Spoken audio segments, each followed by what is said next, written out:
afternoon. I'm Felicia Passantrilli. And I'm Alex Patterson. With only a week to go before the first live TV debates, the Green Party was in court in Ottawa to fight for its place at the table.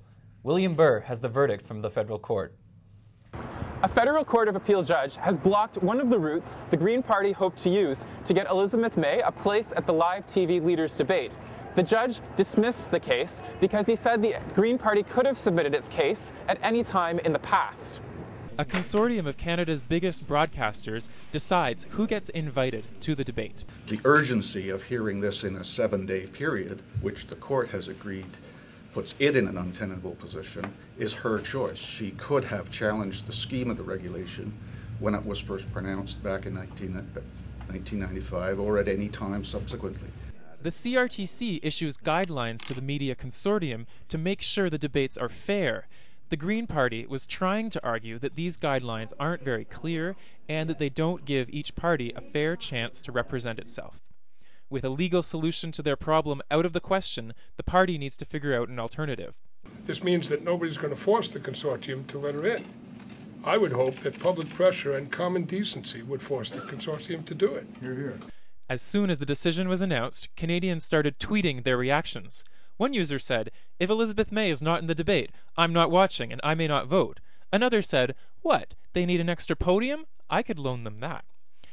Following the decision, a Green Party spokesperson announced their next move. We're certainly disappointed by that decision, but there's another court that matters, and that's the court of public opinion. If the Green Party wants to go to the court of public opinion, with only a week left before the first debate, it needs to get its case together quickly. William Burr, CJTV News, Ottawa. Michael Ignatieff, Jack Layton, and Jill Duceppe were united in their attacks against Stephen Harper on the campaign trail today. Harper was criticized for reportedly screening guests at campaign events. A teenager said she was kicked out of a rally after a picture of her with Liberal leader Michael Ignatieff was found on Facebook.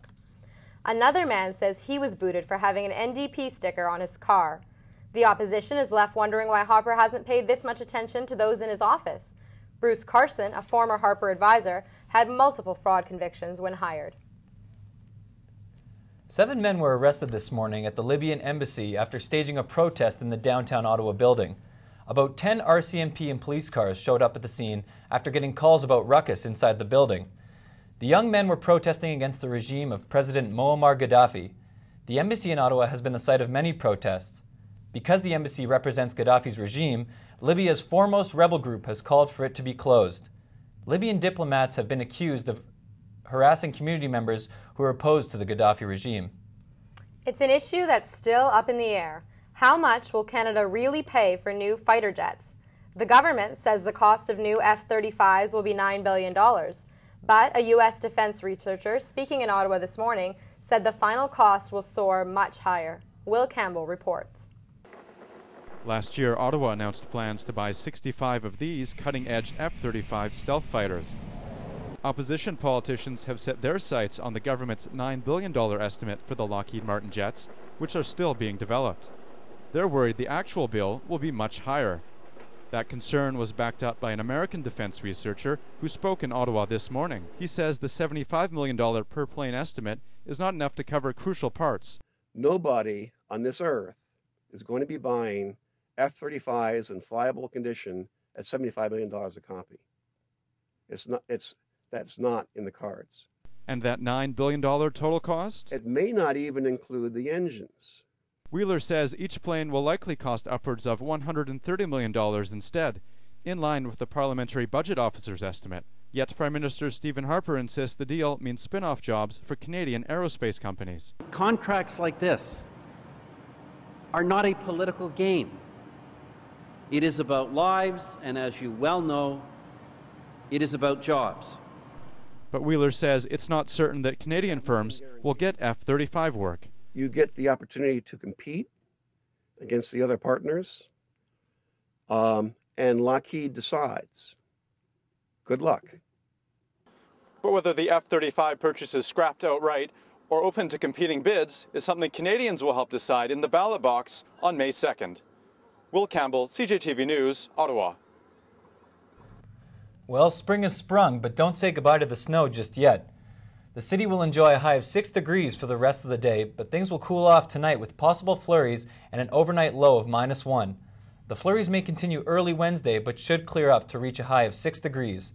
Thursday will look a little more seasonal with sunny skies and a high of +10. Big-ticket lawsuits against the City of Ottawa led to a spike in settlement costs last year. Provincial laws make cities an easy target for lawsuits, according to city officials. David Koch reports. Lawsuits settled out of court cost the city more than $10 million last year in the fourth quarter alone. That's more than double what the city paid all year for out-of-court settlements in 2009. The spike in settlement costs was on the agenda at City Hall today. A committee dealing with finances received a report from City Clerk and Solicitor Rick O'Connor on legal settlements.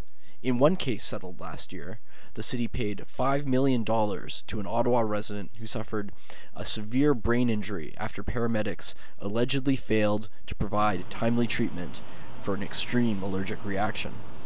City Councillor Marianne Wilkinson says the city is considered an easy target for lawsuits. Because we have the ability to raise taxes, they consider that the city has an infinite ability to raise money.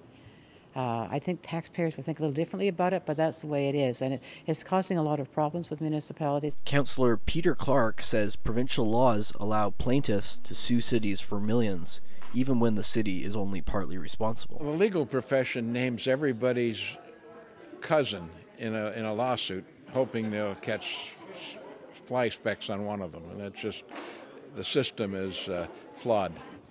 As lawsuits continue to put pressure on municipalities, Clark says that the province needs to change laws that make cities vulnerable to litigation. David Koch, CJTV News, Ottawa. OC Transpo and the City of Ottawa continue consultations with the public over proposed cuts to city bus routes. The 2011 city budget includes millions in savings because of proposed cuts to the bus routes. Eugene Kwabuka reports. They say you can't please everyone. But at the moment, city officials say public consultations remain a priority. Last night, hundreds of commuters came to voice their concerns about the proposed route cuts. The changes may affect 100 routes and more than 11,000 riders. If they take my bus away, I am seriously considering either leasing a car or having to purchase a used one, because I'm not going to settle for an hour and a half to 2 hours on the good days to get to work.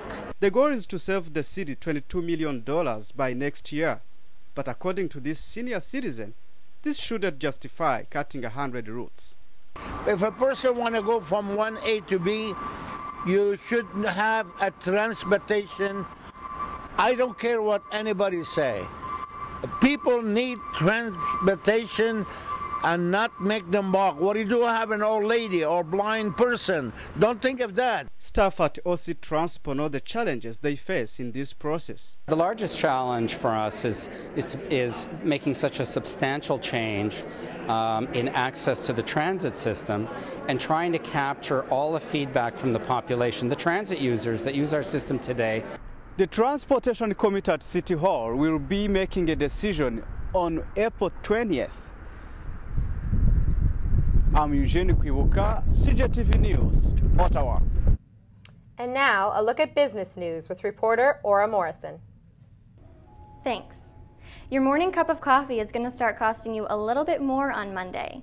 Tim Hortons says they have to raise prices on some of their menu items. The company initially made this announcement in February, and they're citing higher commodity costs as the reason. Google's deep pockets continue to make news today. Yesterday, the company announced a bid for $900 million for a patent portfolio from bankrupt Nortel Networks. Ian Lee, a business professor at Carleton University, says there are only a handful of companies in the world who could compete with such an offer. When Nortel, the Nortel trustee or the administrator of the Nortel bankruptcy, set a minimum opening bid of $900 million, that's going to clear out an awful lot of people. There's not many companies that have $900 million. Maybe Microsoft, don't know, they haven't indicated. They certainly have the deep pockets, but you're not talking dozens of companies that are going to have $900 million in spare cash. Lee expects the patent portfolio will ultimately sell for about $1 billion at auction in June. A call center in Cornwall, Ontario is laying off almost 400 people. This after the center expanded operations in February. Now they're having to reduce workforce. And the company that bought the Works Burger restaurant in Ottawa has recorded a $28 million profit for last year. The company, named Council Corp, attributes this profit, at least in part, to promising investments like the Works. Back to you.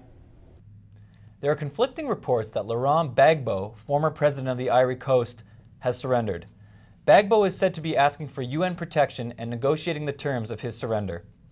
Gbagbo has been holed up in an underground bunker surrounded by troops loyal to President Alassane Ouattara. The capital has been plagued by vicious fighting and attacks between the two factions. Gbagbo has refused to cede power since he lost the election in November. Thousands of people have been killed and nearly 1 million people have been displaced. 3 bodies were discovered yesterday by police on a beach on Long Island, New York. This comes after 4 bodies were found in the same area in December and another one just last week. Police in Suffolk County say they believe they're dealing with a serial killer. The bodies found in December were all identified as women who worked as sex workers and who advertised on the internet site Craigslist. Police continue their search today for more bodies. A leak at a reactor in Japan's Fukushima nuclear plant is slowing down, according to the plant's operator. The radioactivity in water samples from the plant's number 2 reactor were 5 million times higher than the legal limit. Japan's government has discovered radioactive fish. They have banned fishing in the area and are now considering restrictions on all seafood. India has already banned all food imports from the disaster-torn country. And now to Connie Jensen with a look at sports. Thank you. The Canadian men's under-20 soccer team faces off against Mexico today at the championships in Guatemala. Canada came second in their round-robin games. If they beat Mexico, they will qualify to play for the FIFA World Cup in Colombia. There are 2 players from Ottawa on the team. The city's Finance and Economic Development Committee met today to discuss the future plans for the Ottawa Stadium. It is home to the Ottawa Fat Cats baseball team. The city has a few plans for the stadium. One is to develop the parking lot, and the other is to use the stadium as a concert bowl. Duncan McDonald is the general manager of the Fat Cats. He says he doesn't agree with the city's decision. Before we start chopping up the parking lot any further, I think we really want to take a good hard look at it. Despite what the city decides, plans on the field won't be affected. Baseball lives, obviously, for another day, and we're not going to let it disrupt our plans for the upcoming season. The current lease is set to expire in March 2012. The Ottawa Senators face off tonight against the Philadelphia Flyers in their 3rd last game of the season. The game will be at Scotiabank Place at 7:30 p.m. The Senators have recalled Andre Benoit, Patrick Wierkosh, and Roman Wick from Binghamton to play in tonight's game. Craig Anderson will start in goal. Back to you. Thanks, Connie. And that was today's news. I'm Felicia Passantrelli. And I'm Alex Patterson. Thanks for watching. Oh, well, killed it as usual. That was good. Yeah.